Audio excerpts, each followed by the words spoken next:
as I said in my speech, I'm speaking directly to the young people of this country. And in my speech, I had mentioned about how drones are changing warfare. So I wanted to go a little bit deeper into that idea. So here is a drone. This is a DJI drone made in China. And that's a battery, lithium polymer battery. These are 4 brushless DC motors, and that's the camera. So what I was saying was that when you connect these brushless motors to this battery, give it a camera, and allow people to communicate directly with this through FPV unit, you change warfare. This little thing is now making tanks, artillery pieces, large weapons in the Ukraine battlefield pretty much obsolete. I said that industrial systems fight wars. This is actually a commercial product. This is made by a Chinese factory called DJI, and this is actually a toy, right? What we are seeing here is innovative technology of the motor, high quality optics, telecommunication equipment, and essentially a bunch of cell phone batteries set together are allowing this thing to transform the battlefield. Earlier, the Air Force used to operate, let's say, for the most part, above 10,000 feet. And if a local unit, fighting unit wanted air support, they had to call the Air Force, and then the Air Force had to send the plane. And the plane was big, very expensive, etc. So now what has happened is the Air Force has merged with the platoon, right? So now the platoon itself has its own Air Force, can use that Air Force to strike opponents, and can observe the battlefield. So what has happened is the Air Force has suddenly come all the way to the ground level, and it's built a completely different reconnaissance concept at a much lower level, which means that the battlefield has become much more transparent. You just put a drone up there and then you can see everything that's going on, and then individual units can send their drones to attack. So it's almost illuminated the battlefield in a way that has never been done before. And it's also allowed kinetic energy to be moved around very effectively and targeted very accurately. And the reason it's happened is because of the electric motor and the battery and optics combination.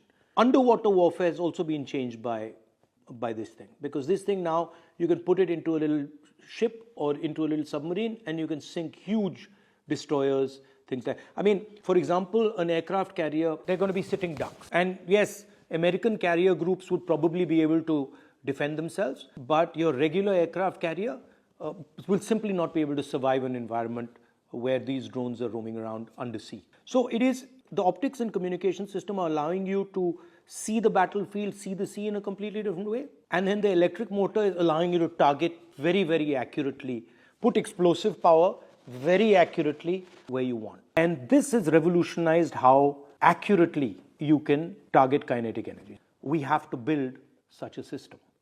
And we have to have competence in electric motors. We have to develop competence in optics. We have to develop competence in batteries. This is what is going to be at the heart of the electric vehicle. This is what's going to be at the heart of all robotics. This is what's going to be at the heart of drones. This is what's going to be at the heart of submarines. This is going to be at the heart of toys, warfare, everything.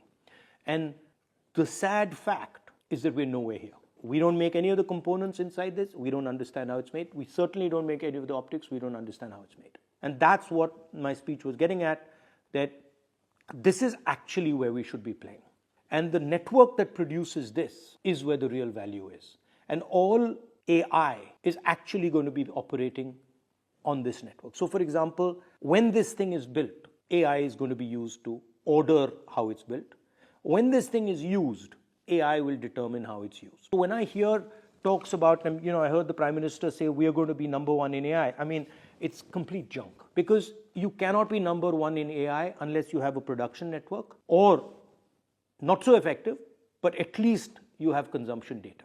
And India has given away its consumption data to large multinational companies, and India doesn't even play in the production space. And so that, what I was saying in the speech, is actually it's an industrial vision, and it's essentially saying that we're going to move differently. The reason this thing is so powerful is it can go places that a missile can never go. It can go places a gun can never go. It can chase people, it can hide, it can go into jungles, it can do all sorts of stuff that other weapons cannot do, right? Right? So that's what we have to understand, that there's a new industrial revolution taking place, a new way of moving taking place. And it's going to be based on this circular motion. Essentially, it's going to transform everything. And what I want, or what I'd like, is that we have thousands and thousands of young Indian people who deeply understand this. And we have another thousands and thousands who deeply understand this. And then thousands and thousands who deeply understand this. And then we've got the core of an industrial system. The last generation industrial system was about mastering the internal combustion engine. And the tragedy right now is that we're talking about all sorts of stuff, but we're not talking about this. And this is, I want Indian imagination to fly like this thing does. War is always about distribution of kinetic force. Kinetic force kills people. How you get kinetic force to kill people is really what war is. This thing completely revolutionizes how kinetic energy moves on the battlefield. So for example, if you compare this to a bullet can only move in a straight line, right? This can move up, down, left, right, backwards, it can stop in space. If you're comparing this to a tank shell can only move in a straight line. If you're comparing it to a missile can maneuver, but then a missile can't suddenly stop in the middle of the sky. A missile can't maneuver in such a sophisticated, complicated manner, right?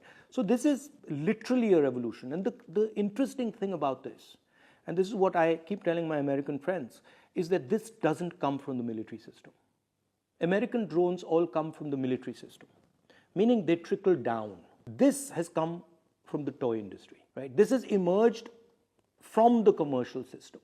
And that's really the powerful thing.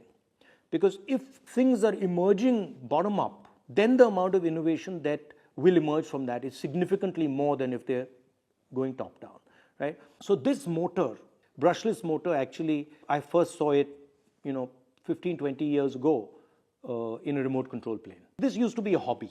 This is a hobby I've had for 30, 40 years. And earlier there used to be small engines, very complicated to build, very complicated to fly. And the real innovation was the brushless motor. And then the batteries. Because earlier the batteries were just way too big and the brushless motors were inefficient. The motors were inefficient. And now they're very powerful.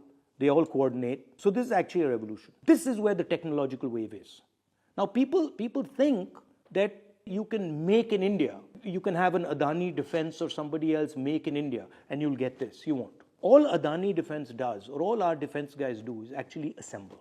This emerges from a production network. This is the result of a production network. And that's what I'm talking about. I'm not talking about that we now sit and we get a company that makes something that looks like this. That's not really interesting, because this will be obsolete anyway. But if we have the network from which this emerges, then we will never be obsolete. We'll just be at the edge of the technology curve, right? Understands, for example, the importance of what these cameras do. This thing without this camera, ineffective as a weapon of war. So the camera has to come together with the motor, has to come together with the battery, has to come together with all the components. And now what's very interesting is the Americans and the Europeans have understood this. They've understood that actually they don't have the production system that can create this, and they can never have it, because they're at a stage in their development where for them building this is almost impossible. But we can do it. Right? We have the engineering know-how, we have the scale, we can potentially develop a strategy where we become, if not masters, at least very competitive in this area. So that's the type of thing that my speech was trying to do.